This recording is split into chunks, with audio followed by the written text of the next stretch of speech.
Hello, everybody.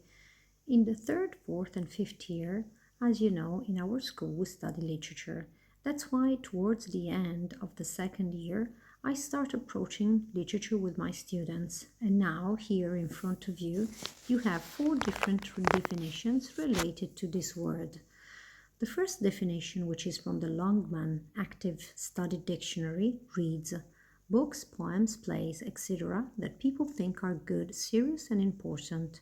And then it gives two examples a major work of literature, a degree in English literature. The second definition, which is from the dictionary.com, reads writings in which expression and form, in connection with ideas of permanent and universal interest, are characteristic or essential features as poetry, novels, history, biography, and essays.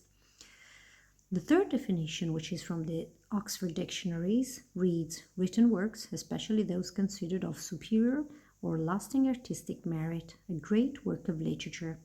The last definition, which is from the dictionary.com British edition, reads written material such as poetry, novels, essays, etc., especially works of imagination characterized by the excellence of style and expression and by themes of general or enduring interest. Now, what do they have? What do these definitions have in common? First of all, a group of words that are more or less similar, that belong to the same field. And these words are books, poems, plays, and poetry, novels, history, biography, and essays. Again, poetry, novels, essays, etc.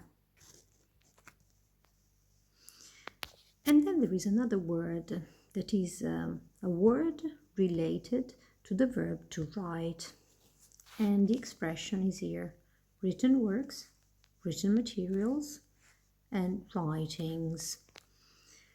So, a piece of literature, to be considered as such, must be written down. So, we necessarily have to see words on a piece of paper. But it's not enough, because there is another word that appears, and is the word, for example, important, that more or less is similar to the word interest, that appears also here, interest, or for example, superior merit.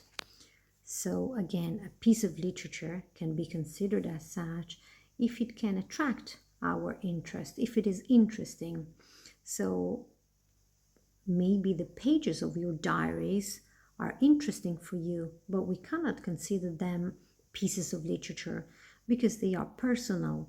No other people would be interested in reading them. Maybe a friend of yours could be, but not people that are unknown to you. While literature is interesting also to the people who have never met the author himself. Let's think, for example, about writers like a writer like J.K. Rowling. We are interested in her works because her novels can attract our attention. Another aspect related to the concept of literature is the idea of time. Indeed, here we have three words that are related to time: lasting, enduring, and permanent. What does this mean? It means that a work of literature needs to be eternal. Let's think, for example, about the ancient epic poetry, the ancient epic poems, the famous Ulysses. We still read today, and they still attract the attention of teachers, students, critics, because they are everlasting, they are of universal interest. So, what does it mean? It means that they not only can overcome the limit of time and they are eternal, but they can also overcome the geographical limits. So, for example, William Shakespeare is British, but we know who he is. Everybody all over the world has a clear idea of who Romeo and Juliet were. So, a piece of literature must be something written down.